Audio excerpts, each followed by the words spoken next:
अपने वाली फूला कुमारी लेकर आई हूँ सपने वाली चर्चा सीजन 2।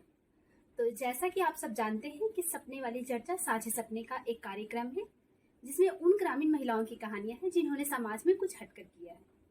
इन कहानियों में उम्मीद है, उत्साह है, जुनून है और साथ ही बहुत सारे किस्से भी हैं। तो चलिए देखते हैं सपने वाली चर्चा सीजन 2 तबला वादिका और संगीतकार रागनी संतोष के साथ। नमस्ते, मैं हूँ अलोका आनंद और आज हम आए हैं मेरी प्यारी सी रागनी मैम के घर पे और हम इनसे आज कुछ बातें करेंगे इनके म्यूजिक करियर के बारे में। तो आप कहाँ से हैं, अपने बारे में थोड़ा सा बताइए हमको। नमस्कार सभी को मेरा। और तो सबसे पहले मैं रागिनी संतोष फ्रॉम धर्मशाला, यहीं से हिमाचल प्रदेश से ही हूँ और मैं पीएचडी कर चुकी हूँ अपने संगीत में, सितार में मैं अपना डॉक्टरेट किया हुआ है।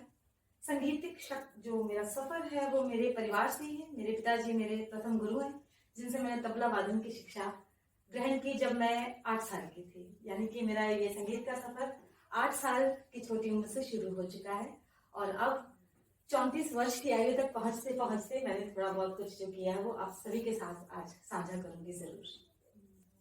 तो आपने कितने सारे साल सीखे? 8 साल की उम्र मैंने अपने पिताजी से तबला सीखना शुरू किया और बढ़ते बढ़ते ये सफर गायन की तरफ गया, नृत्य की तरफ गया, सितार की तरफ गया और इन्हीं सब का कॉम्बिनेशन बनकर एक संगीत जो मेरे जीवन में आया। सबसे पहले तबले के साथ समय गुजारने के साथ साथ ही फिर मैंने आगे चलकर सितार सीखना शुरू किया रेखा शर्मा जी के शागिर्दी में। फिर आगे चल के सितार को और निखारने के लिए मैं उस्ताद शाहिद परवेज खान साहब मेरे गुरु जी हैं। उसके बाद मैंने गायन सीखना शुरू किया। गायन मैंने सीखा पंडित यशपाल शर्मा जी से जो कि ग्वालियर घराने से हैं और उसी के साथ कई सारे instruments, harmonium, guitar, keyboard, piano और सभी इंस्ट्रूमेंट्स ऑलमोस्ट मैं बजाने की कोशिश भी करती हूँ और मेरे पास मेरे स्टूडेंट्स भी हैं जो मुझसे सीख रहे हैं। आपका सबसे फेवरेट कौन सा होगा? ये बताना थोड़ा मुश्किल है क्योंकि तबला जो है क्योंकि घर से मिला है, विरासत से मिला है, पिताजी से मिला है, उनके आशीर्वाद स्वरूप मिला है। तो तबला जिसके प्रति मेरा जो सम्मान है वो इस तरह से जैसे एक बच्चे का अपने पिता के प्रति होता है। और सितार आगे चलकर सितार ने मेरे हृदय को मतलब मेरे दिल को इतना टच किया कि सितार में मैंने अपनी सारे हायर एजुकेशन जो है वो कंप्लीट की, मास्टर्स, आगे पीएचडी और वादन संगीत और अध्यात्म के परिप्रेक्ष्य में मैंने रिसर्च किया। इसके अलावा गायन भी मेरा बहुत प्रिय है। गाने से क्योंकि हमें अभिव्यक्ति, आप अपने विचारों को एक्सप्रेस कर सकते हैं, अभिव्यक्त कर सकते हैं। तो गाना जो है वो बड़ा क्लोज है, बजाना और भी क्लोज है क्योंकि बजाने में शब्द नहीं है। तो जब शब्द नहीं होते और सिर्फ शुद्ध संगीत होता है तो वो और असरदायक होता है। तो इसी तरह से मैं ऐसे स्पेशली नहीं बता पाऊंगी कि मैं किसे अधिक प्रेम करती हूँ, पर हाँ पूरा का पूरा जो संगीत है वो मेरे जीवन में विशेष स्थान रखता है। तो आप तबला भी बजाती हैं, है ना? जी। तो तबला बजाने, क्योंकि आप एक फीमेल आर्टिस्ट हैं, आपको कोई ऐसी चुनौतियां महसूस हुई? बिकॉज लोग कहते हैं कि तबला इज वेरी आदमियों का साज है। तो वेरी ट्रू, आप बहुत सत्य कह रही हैं। तबला बजाने के लिए सबसे पहले तो तबला सीखने के लिए मुझे चुनौती थी। यदि मैं आपको ये कहूँ कि मुझे संगीतकार बनने का कोई विशेष अभिलाषा नहीं थी तो आप थोड़े सरप्राइज हो जाएंगे। आपको लगेगा, आपको आश्चर्य होगा ऐसे कैसे हो सकता है। आप कह रही हैं कि you have done your PhD in this, now you are saying that I have no interest, so this is really very controversial. Actually thing is that कि जब मैंने तबला वादन की शिक्षा लेना आरंभ किया तो उसके पीछे एक छोटी सी कहानी है जो मैं जरूर अपने दर्शकों के साथ और अपनी बच्ची के साथ शेयर करना चाहूंगी। मेरे पिताजी के एक स्टूडेंट हुआ करते थे जो कि सुरेश उनका नाम था और उम्र में मुझसे बड़े थे, मेरे बड़े भाई के समान, और मुझे प्रेम भी बड़ा करते थे छोटी बहनों की तरह। हमेशा ये लगभग जब भी वो घर पे रियाज के लिए आया करते थे तो मैं और कभी उनकी गोद में कभी उनके आसपास में भटकती रहती थी इधर उधर। तो मुझे बहुत प्रेम करते थे।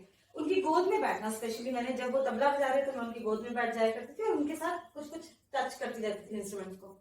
एक दिन पता नहीं किस बात पर या मेरे जीवन में कोई ऐसा क्रांतिकारी परिवर्तन आना था, हुआ यूं कि मेरे भैया का किसी बात पर मूड खराब था और मैं उनकी गोद में आके बैठी और मैं तबला बजाने लगी। तो जैसे मैंने तबला को टच किया तो उन्होंने मुझे डांट फटकार लगाई, अरे क्या कर रहे हो तुम, ये बच्चों का खेल है, ये लड़कियों का खेल नहीं, लड़कियों वाले गेम्स खेलो जाकर, तुम क्या तबले के साथ कर रहे हो। और मैं केवल उस वक्त 8 साल की थी। अब मुझे नहीं पता कि 8 साल के उस बच्चे को ये बात इतनी बुरी लग गई, मुझे ये बात इतनी बुरी लग गई कि लड़कियों का खेल नहीं है। मतलब मुझे ये शब्द इतने चुभ गए कि मैंने अपने पिताजी के पास बैठकर उनसे ये रिक्वेस्ट की कि मुझे तबला सीखना है। इसके पीछे इंटरेस्ट पता नहीं कहाँ था, लेकिन ये जरूर था कि मुझे भैया को ये दिखाना है कि लड़कियां भी वो कार्य कर सकती हैं जो लड़के करते हैं, इसमें कोई डिफरेंस नहीं है। बस इसी भाव के साथ मैंने तबला सीखना शुरू किया और आज उन्हीं को मैं सबसे ज्यादा याद भी करती हूँ और मैं प्रथम नमस्कार भी उन्हीं को करती हूँ, क्योंकि यदि उस दिन उन्होंने मुझे वो फटकार न लगाई होती तो शायद तबला मेरे जीवन में ना आया होता और उस तबला वादन के सफर से शुरू होकर जो सफर इतना आगे जा चुका ये ना होता, क्योंकि मुझे दिशा ना मिलती। मैं कुछ और बनना चाहती थी, मैं कुछ और बन गई।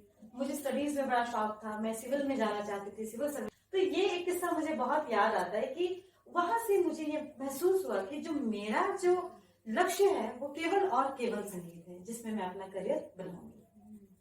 तो आपने इतने साल म्यूजिक करियर में बिताया है, तो आपके कुछ अचीवमेंट्स तो होंगे ही ना?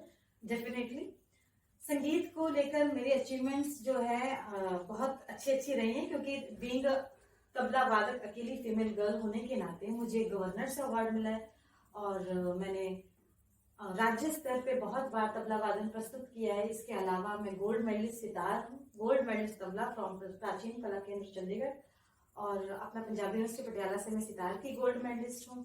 परफॉर्मेंस के लिहाज से मैं लगभग पूरे हिमाचल में, पंजाब के अलावा मुझे मुंबई में परफॉर्म करने का मौका मिला है। गुरुओं के आशीर्वाद से मुझे लता जी के सामने भी परफॉर्म करने का मौका मिला है 2013 में और इसी सफर के साथ, इन्हीं सब उपलब्धियों के साथ अभी भी संगीत का सफर जारी है।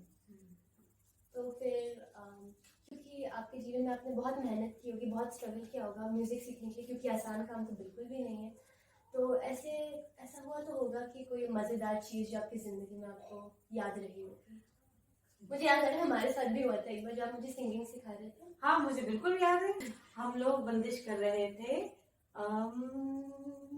रे ग ग म म प मधुर बजावे श्याम मुरलिया, इस बंदिश को हम कर रहे थे और इस बंदिश में अंतरा जो आता है वो है श्याम मन मोही लीनो सुर नर मुनि को ग्वाल बाल गोपियन भूल गई काम छेड़े जब मीठे तान बंसी मधुर बजावे श्याम मुरलिया। तो इसमें एक लाइन आती है, गोपियन संग नित रास रचावे ग्वाल बाल संग धेनु गौए चरावे। तो वो गौए की जगह जो, क्योंकि हमारी आलोका जो ये कहती थी ग्वाल बाल संग कौए चरावे तो मीनिंग तो कौए और गौए एक ही है, लेकिन वो कौए ना होकर गौए था। तो इस तरह के मजेदार किस्से बहुत हुए हैं। इस तरह की एक मेरे स्टूडेंट को मैंने राग करवाया, लाज बचाओ कृष्ण मुरारी, तो वो मेरी लाश बचाओ कृष्ण मुरारी। तो इट वाज सो फनी। उनकी मदर दौड़ती आई और अरे किमी तुम क्या गा रही हो, लाज बचाओ कृष्ण मुरारी, लाश बचाओ कृष्ण मुरारी ने। और एक स्टूडेंट को मैं सेम ही बंदिश करवा रही हूँ, लाज बचाओ कृष्ण मुरारी, तो वो गा रही चार बजाओ कृष्ण मुरारी तो ये इस तरह के बड़े ही कुछ तो बलिहारी आपने कुछ बलिहारी का मतलब पता है? मैं बोला हाँ, जिसको बलि चढ़ाते बलिहारी यानी जिसकी बलि चढ़ाते हैं। तो ये स्थिति है हिंदी की हमारे देश में। बस कोई बात नहीं, मेरे बच्चों से मुझे बहुत गहरी उम्मीदें हैं। ये हंसी मजाक और ठहाके की बातें हैं, पर ये है कि उनके पीछे का अर्थ जानकर उन्हें ठीक कर उसे सही तरह से पेश करना और ये सीखना अपने आप में बहुत बड़ी अचीवमेंट है।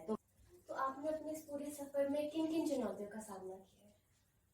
इस सफर में चुनौतियां तो मुझे बहुत ही मिली आलोका, क्योंकि एक फीमेल होने के नाते इतना आसान नहीं था सफर को शुरुआत करना, संगीत सीखना। क्योंकि सबसे पहले तो पिताजी को मुझ पर विश्वास नहीं था, क्योंकि मैं इतनी छोटी सी थी। छोटे से बच्चों के ऊपर बहुत कम विश्वास करते हैं, हमारे इंटरेस्ट बदलते रहते हैं। छोटे छोटे बच्चों का आज इंटरेस्ट ये है, कल ये हो जाए। तो जब मैं अपने पिताजी के पास जाकर कह रही हूँ कि मुझे तबला सिखाइए, तो वो इस बात को मजाक में लेके कहने बस आज ही की बात है, फिर तो ये भूल जाएगी। लेकिन वो निरंतरता मुझ में देखकर उन्हें हैरानी नहीं, उन्हें लगा कि नहीं, कहीं ना कहीं ये संगीत को सीखना चाह रही है, कहीं ना कहीं तबला सीखना चाह रही है। तो पिताजी ने फिर मुझे थोड़ा सा गंभीरता से लिया और मुझे मेरी शिक्षा आरंभ हुई। उसी प्रकार जब मैं मास्टर्स के लिए गई, एमए के लिए गई, तो मुझे बहुत ज्यादा स्ट्रगल करना पड़ा, क्योंकि मैं पंजाबी यूनिवर्सिटी पटियाला से पढ़ना चाहती थी और मुझे पता तक नहीं था वो कहाँ है। सिर्फ इतना पता था कि चंडीगढ़ से बस को बदल कर वहीं से पता चलता है पटियाला की कोई और रूट है, वहां पे आप बस चेंज करना, वहां से आप पटियाला जाना। तो मैं यहाँ से बिल्कुल अकेले अपना बैग उठाकर गई थी और चंडीगढ़ से मैंने बस चेंज करके पटियाला 8 जुलाई 2011 को मैंने वहां पर मेरी काउंसलिंग थी। वहां पे काउंसलिंग के दौरान मेरी सिलेक्शन हो गई और मैं मेरिट में प्रथम स्थान हासिल किया। इतना ही काफी नहीं था, पर इतना ही काफी नहीं था, वहां पर भी एक संघर्ष आ गया। एक प्रथम स्थान हासिल करने के बावजूद भी मुझे हॉस्टल में स्थान नहीं मिला, मुझे कमरा नहीं मिला, मुझे रहने के लिए जगह ही नहीं मिली। ऐसा इसलिए क्योंकि मैं हिमाचल से थी, मेरी कोई जान पहचान नहीं थी। पर ऐसी स्थिति में मेरे प्रोफेसर जो कि डॉक्टर मनमोहन शर्मा और डॉक्टर प्रोफेसर रविंदर कौर रवि जी, इन प्रोफेसर्स ने मुझे अपने घर पे रुकने के लिए स्थान दिया।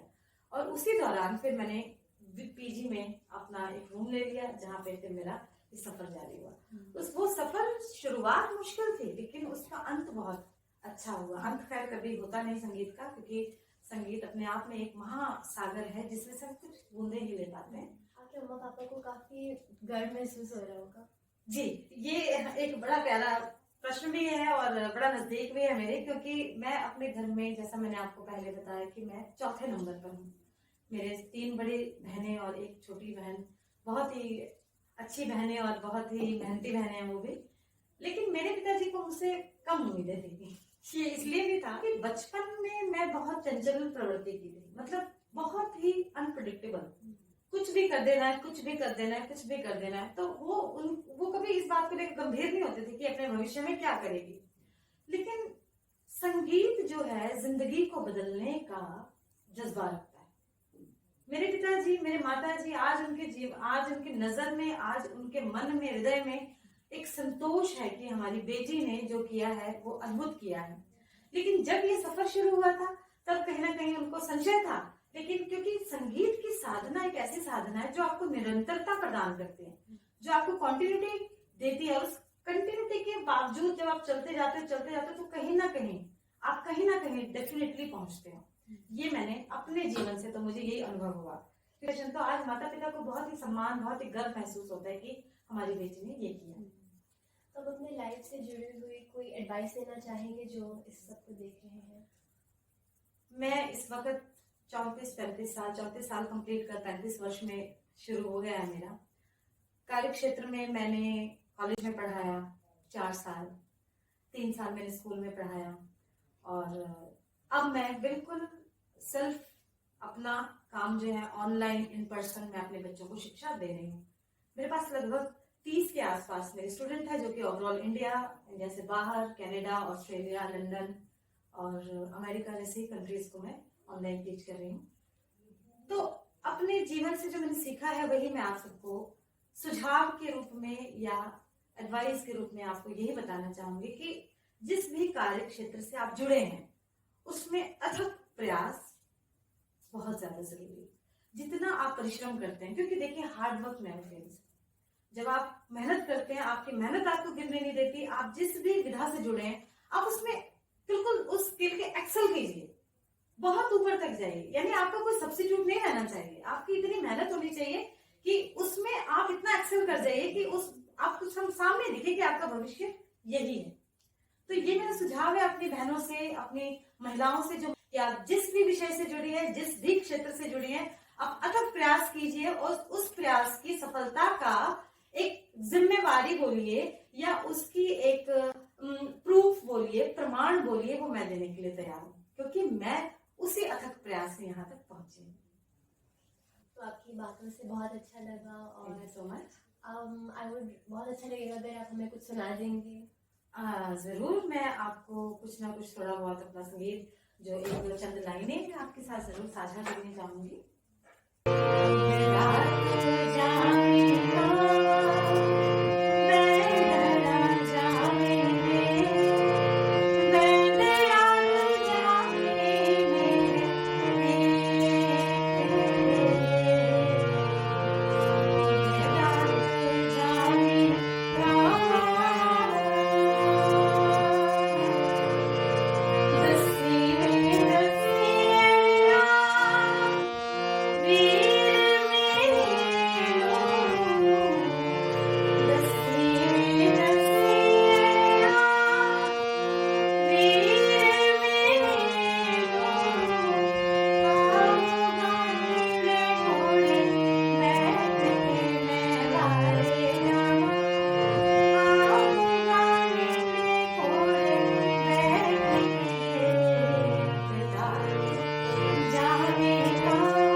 साथ, आपके उज्जवल भविष्य की शुभकामनाओं के साथ हम आज की ये कन्वर्सेशन, ये बातचीत यहीं पे विराम देते हैं। फिर आपसे फिर कभी जिंदगी के किसी दौर में फिर मुलाकात होगी। तब तक के लिए नमस्कार।